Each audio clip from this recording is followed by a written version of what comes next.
Magandang araw, mga kasari-sari. Kamusta na po kayo? Kamusta ang inyong mga negosyo? Sana ay nasa mabuti kayong kalagayan. So ngayon dito sa amin medyo maagap pa. Kaya maririnig mo ang maritisan ng mga kapitbahay namin. Normal na yan mga kasari. Yung ingay na maririnig ninyo na nagiging background ko. Kasi nga ang aking tindahan ay harap ng kalsada. So may maririnig ka biglang dadaan ng mga tricycle, mga motor, may four wheels. So yun ang maririnig mo.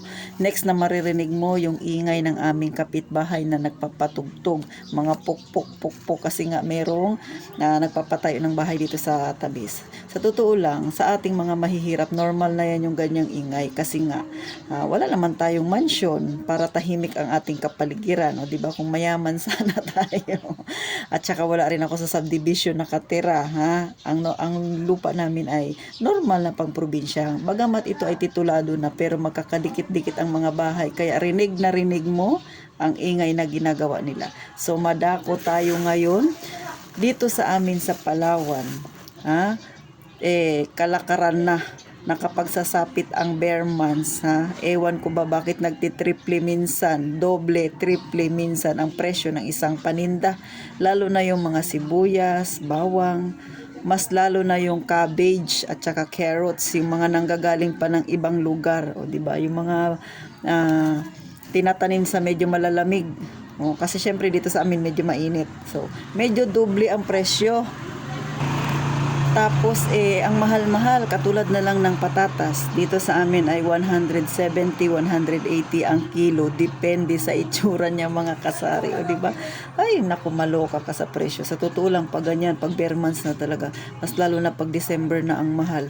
Ang cabbage namin umaabot ng 200 ang kilo dito. O sino pang gaganahan magluto ng pansit. Tapos yung carrots ganun din. Nung nakaraan 180 ang kilo. O makabili ka ng 130 yung medyo may damage na, yung tinatanggalan na nila, binabalat-balatan na yun, mabibili mo medyo mura-mura pero mahal pa rin, parang presyong karne pa rin. So ganun po kamahal ang bilihin dito sa amin sa Palawan. Kaya kung ikaw ay nagbabalak na magkaroon ng tindahan, sigurado ko mamomroblema ka sa taas ng bilihin, sa totoo lang. Ganun talaga mga kasari. Tapos yung sibuyas na yan ay naku, angat ng ngayon nga ang presyo ng sibuyas ay 130 ang kilo. So ako maaga pa ako namili kanina, kaya kita nyo naman ang itsura ko, nangangalumata ako kasi maaga talaga akong gumigising para mamili. Sibuyas, bawang, kamatis, mga luya na yan. Sa palengke ko siya binibili kasi makakapili ako doon ng maganda at saka medyo mura. Pero mura na yung 130, di ba? Kesa naman sa grocery store ka bibili, hindi ka makakapamili kasi nakabalot-balot na siya. Tsaka mas mahal na. So, ganun mga kasari. Tapos bibili ka yung mga kailangan halos pare-parehas ang laki. Kasi dito sa amin, dahil nga ang kwentuhan natin, ang vlog natin ay pangmasa, isasabihin ko sa iyo ang mga presyo na kaya lang ng ating mga kapitbahay. So, dito sa amin, mga kapitbahay namin, mahilig bumili ng 5 pisong sibuyas. O, di ba? Pag nag 300 ang kilo, makakabili ka pa kaya ng 5 pisong sibuyas, di ba? Sa totoo lang, ganun po mga kasari. Ganun kahirap ang buhay. Maghahanap yan ng 6 pesos, 7 pesos, 8 pesos. Pag ang presyo ng iyong sibuyas nag 10 pesos na, asahan mo, wala na masyado bibili. Kaya, pag ikaw ay may tindahan na kagaya sa akin, mag-adjust ka, matuto kang makiramdam sa mga pangangailangan ng iyong mamimili. Ako kasi mga kasari ganun. Pagka medyo katulad ng sibuyas ay 130, so bibili ako yung mga ganito lang kalalaki. Mabibenta siya kasi 5 piso or 6 pesos yan, kaya pa nila yan hanggang 8 pesos. Bibili pa sila niyan. Pero pag 9 pesos, hindi na yan bibili, magbabawang na lang yan kasi ako ay may tingi na bawang na piso isa. Naka-plastic. So ganun po kahirap mga kasari. Ang bawang namin ay 130 din ang kilo, minsan 120, depende sa itsura. Ang sibuyas ngayon ay 120, kulay green pa. O di ba? Alam na may benta mo yun na bibenta ka ng green, syempre ang bibilihin mo ay medyo hinog na. Pero ako bumibili ng green. Bakit? Pag na-stock yan sa tindahan mo ng mga ilang araw, at least hindi siya mabubulok kaagad. So syempre pagka green pa, mas mabigat, mas mahal. Pag naghinog na yan, kung bibili ka rin ng hinog tapos hindi mabibenta, mga 2 araw nakastock sa'yo, malalata, lugi ka na. So syempre ikaw ang gagamit nun. So ako ganun. Kaya ako pag bumibili ng kamatis, yung saktuhan lang, good for 3 to 5 days lang yung yung pangdami niya, kasi nga para kung hindi siya mabenta ay ako ang gagamit. At saka depende sa itsura, pagka medyo green pa umabot yan ng mga 6 na araw. So ganun mga kasari, pagka medyo hinog-hinog na siya nilalagay ko na sa rep para mabawasan yung paghinog niya ng mabilisan. So kailangan may mga technique ka rin pag nasa tindahan ka, alamin mo yung mga technique na gagawin mo para hindi ka masiraan ng iyong paninda. So sa mga nagbabalak dyan, mga nanonood sa akin na gustong magkaroon ng tindahan, ito yung mga unang-unang dapat mong malaman, ha. Siyempre yung mga paninda, yung mga hindi, ang sibuyas hindi naman kaagad yan nabubulok, pero mamili ka ng medyo maganda ang itsura, walang mga balat-balat, medyo makintab, yun yung piliin mo. So pag matagal ka nang namimili ng sibuyas, alam mo na ang itsura na dapat mong bilhin. Pag kamatis, ako ay medyo green-green pa, so ganun. Tsaka per peraso kasi dito sa akin kasari, kasi nga sari-sari store, walang bumibili ng tagkalahating kilo dito ng kamatis, hindi nila afford yun. Bibili yan per peraso kung kailan sila magluluto, saka lang sila bibili ng kanilang isasahog. So ganun po. So makikita ninyo ganun kahirap. Ito yung normal natin na buhay mga kasari. Normal na buhay nating mga mahihirap kung paano tayo bumili ng ating pangangailangan sa araw-araw, kasi pinagkakasya kung magkano lang yung kita mo sa isang araw. O di ba? Wala tayo sa usaping payaman-yaman, kasi ito yung buhay natin mga kasari. O hindi ako gusto ko lang ipaunawa, hindi ako galit sa mga nagbablog na payaman, kasi maganda naman yun. Pero ako naman, yung vlog ko ay pang mahirap. Kasi nga, ito yung pinapakita ko sa inyo yung realidad, normal na buhay nating mahihirap, ha. Bagamat ako ay minsan nagtatapik din ng kung paano tayo kahit papano unti-unting umangat, pero wala ako dun sa payaman kasi hindi pa ako mayaman. So sa akin, ang topic ko yung realidad ng buhay natin na hinaharap natin sa araw-araw, na mga nasa masa ang buhay. O, di ba mga kasari? Normal ito, ganito yung buhay natin. So ganun po. Pero ngayon sa totoo lang, mabalik tayo sa bilihin, napakamahal. So kaya ngayon ang mga mamimili ko ay ganun po yung afford yung tagli 5 piso, tag 6 na piso na mga sibuyas na yan, ganun po. Ay dito sa amin uso pa rin yung mga pamintang tagpipiso, ganun. Chlorine tagpipiso. Pasipagan magrepack mga kasari. Kung bago ka sa channel ko at ngayon mo lang ito napanood, magsipag ka magrepack. Kung gusto mong magkaroon ng ganitong tindahan, repack is life mga kasari, ha. So ganun po. At saka katulad kanina, maaga akong bumili. Ang mahal-mahal, chichirya lang pinamili ko sa grocery store, tapos counting mga noodles, mga kung ano-ano lang, ha.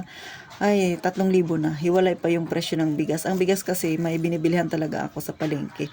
Ang bigas namin galing pa raw ng Bulacan yun. So syempre, galing ng Bulacan, itatransport dito sa Palawan. So dadagdag pa masahe. So patong na naman yun. Kaya bago namin ibenta, mahal na ang bigas dito sa amin sa Palawan. So ganun mga kasari. Kaya nga sabi ko sa inyo, ang 20,000 ko na puhunan noon, sobrang alog-alog ng tindahan ko. Pero sa awa ng Diyos, kita nyo naman kahit papano medyo puno na. O ganun po. At saka sa totoo lang, ako gusto ko rin mag-expand ng tindahan, yung magpalaki. Pero hindi ko pa siya iniisip. Ngayon ang priority ko is mag-ipon muna na mag-ipon. Tapos ilagay muna dito, punuin muna hanggang sa magsiksikan na yung mga paninda ko. Siguro magpapalaki ako ng tindahan pagka medyo maalwa na talaga yung buhay ko. Sa ngayon hindi ko siya pa prioridad, kasi nga sa totoo lang, mga tindahan dito magkakatabi-tabi kami. So ang priority ko talaga, madagdagan pa ng maraming, mapuno ko pa ng husto yung aking tindahan. Bagamat puno na siya, pero mas gusto kong mapuno pa siya. Tapos makapag-ipon ako para kung sakali gusto ko mag-expand, madali namang mag-expand ng tindahan kung ikaw ay may pera. O di ba? So balik na naman tayo doon sa umpisa, kailangan na naman nating may ipon mga kasari, di ba? So sa totoo lang, ako nagbablog, natutuwa ako mga kasari, kasi na-share ko sa inyo yung pangkaraniwang buhay nating mahihirap, na ito yung nangyayari sa atin araw-araw. At saka nakakapag-share ako sa mga iba dyan na nag-uumpisa pa lang, kasi kagaya ninyo, ako ay bagamat hindi naman ako masasabing nag-uumpisa na, dahil nasa medyo matagal-tagal na akong pagtitindahan, pero gusto kong i-share sa inyo yung kung paano ako nagsimula at paano ako unti-unti na kumbaga sa buhay nakakaalwa, kahit pakunti-kunti, parang hagdanan, isang hakbang na naman pa sulong, diba? Isang hakbang paakyat o ganun. Ganun po yung aking ipinapakita sa inyo mga kasari. Hindi ako magpapakita ng payaman-yaman kasi nga hindi pa ako mayaman. So ganun mga kasari, yung normal na buhay natin ang ipinapakita ko, kung ano ba yung nangyayari sa araw-araw at saka kung paano tayong magsikap, diba? Ito yung journey nating mga mahihirap. So ganun po. Syempre, may pangarap din ako na umahon, pero isang hakbang lang kasi hindi ko kayang humakbang ng 5 hakbang kaagad. Baka ma-scam ako, diba? So, ganun po mga kasari. Pero sa totoo lang, sa mga nagbabalak dyan na magkaroon ng tindahan, nangingiti kayo sa akin kung tindahan ang gusto ninyo, ganito rin araw-araw ang magiging buhay ninyo, repak-repak kayo dyan, display kayo dyan, punas-punas, diba? Ganun mga kasari. Pero nakakatuwa ang may negosyo kasi araw-araw nadadagdagan ng iyong kaalaman. Ako, open pa rin ako sa mga kaalamang ganyan. Hindi ko isinasara, hindi ko pinupuno yung aking baso kasi alam ko ang kaalaman ay walang katapusan yan, diba? Araw-araw may matututunan tayo sa ating buhay. So, tanggapin mo yung mabubuti, huwag mong gawin yung hindi nararapat. So, ganun mga kasari. Paano Sana sa mga baguhan diyan na nagtitindahan at sa mga nag-iisip na magkaroon ng tindahan, na ipakita ko sa inyo kung gaano ka busy at saka kung gaano ba ang problema, ang sakit na idinudulot kapag tumataas ang presyo sa mga may tindahan, di ba? Mahirap talaga mga kasari kasi syempre nakikita mo rin yung mga mamimili mo na isang kahig, isang tuka kasi nga nasa normal tayong buhay, nasa masa ang ating buhay. So thank you po sa mga nanood sa akin. Sa mga hindi pa nakasubscribe at nakalike, please po, pasubscribe naman po mga beshi dyan, mga kamamarites ko dyan. Tulong nyo na lang sa aking munting channel at saka sana ma-share nyo rin at saka marami pa tayong mga kagaya nating nasa masa ang magkaroon ng kaunting kaalaman. Tulong-tulong tayo. Sino pa bang magtutulungan kundi tayong mga nasa baba? Hindi naman tayo tutulungan ng mayayaman na yan. Di ba? Char lang yun mga kasari. Pero totoo, tayong mga nasa baba ang magtutulungan para umangat tayo. So thank you po sa mga nanonood at sana mag-ingat kayong palagi. At saka syempre lalo na ngayon medyo hindi maganda ang panahon dito sa amin. Minsan mainit, minsan makulimlim, maulan. Ganun po ang klima dito sa amin sa Palawan. So sa mga nanonood at sa mga patuloy na sumusuporta sa akin, thank you po. Ito ang inyong pambansang tindera, si Ate Tintin, sa mga hindi pa nakakilala sa akin. At mag-iingat kayong palagi mga kasari.